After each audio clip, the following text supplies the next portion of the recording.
Suite à un article paru dans la presse sur l'adoption par le gouvernement de votre note méthodologique, vous avez fait une nouvelle fois acte d'une transparence tout à fait exemplaire.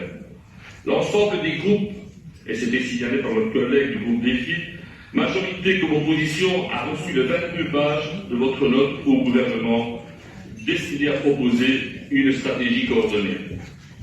Une série de réponses très concrètes à nos interrogations sur les constats et la méthodologie trouve des réponses précises dans le document. Par ailleurs, l'état des lieux que vous posez nous rappelle l'urgence d'agir dans les meilleurs délais pour assurer les conditions de sécurité minimum aux élèves et aux équipes éducatives. J'ai eu la grande chance, j'ai eu la grande chance il y a quelques semaines, lors d'une visite de terrain dans un internat à Carnion, la commune de mon cœur, bien sûr, tout le monde le sait, internat qui accueille des enfants autistes. Cet internat a été totalement rénové et aménagé pour les enfants à besoins spécifiques.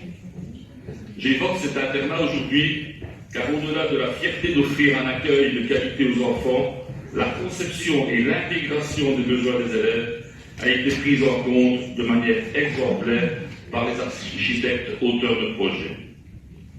Le gouvernement souhaite décloisonner l'enseignement ordinaire et l'enseignement spécialisé.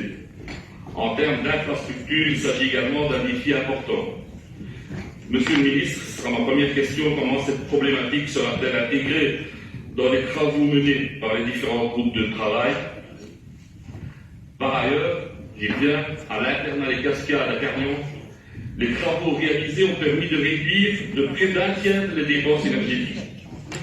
Alors qu'aujourd'hui même, la Commission discute de la future loi climat qui précise l'objectif de neutralité carbone pour 2050, les objectifs en termes de développement durable pour les bâtiments scolaires seront-ils discutés avec vos collègues régionaux dans un cadre spécifique?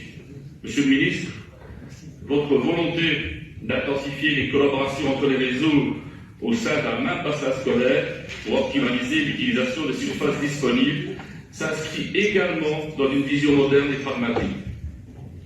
À ce sujet, pouvez-vous me préciser si la recherche de ces synergies sera abordée dans le groupe de travail intitulé Bâtiments adaptés à une école du XXIe siècle ou si un espace de réflexion particulier est envisagé pour ce chantier? Dès demain, nous serons d'ailleurs pas loin de chez vous ailleurs, Monsieur le ministre, le travail entamé se poursuit avec de nouvelles visites de terrain. Et d'ici quelques semaines, vous nous l'avez promis, vous tiendrez parole, avec de nouvelles auditions en commission. Néanmoins, je souhaiterais vous poser une dernière question très importante relative aux pistes de financement, le nerf de la guerre n'étant pas l'argent. Il y a quelques années déjà, on ne comptait plus les institutions internationales, dont le FMI, qui rappelait que les investissements sont bons pour le pays à court et à long terme.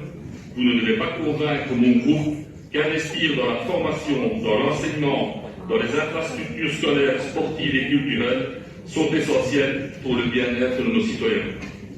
Et par ailleurs, pour la bonne santé de notre économie également. À ce propos, êtes-vous déjà en contact avec la Banque européenne d'investissement pour étudier les pistes de financement ou d'autres pistes de financement peuvent être envisagées? D'avance, je vous remercie pour les réponses que vous pouvez apporter à mes questions. Permettez-moi aussi de vous renouveler au nom de mon groupe nos remerciements pour votre souci d'informer et de travailler avec cette Assemblée.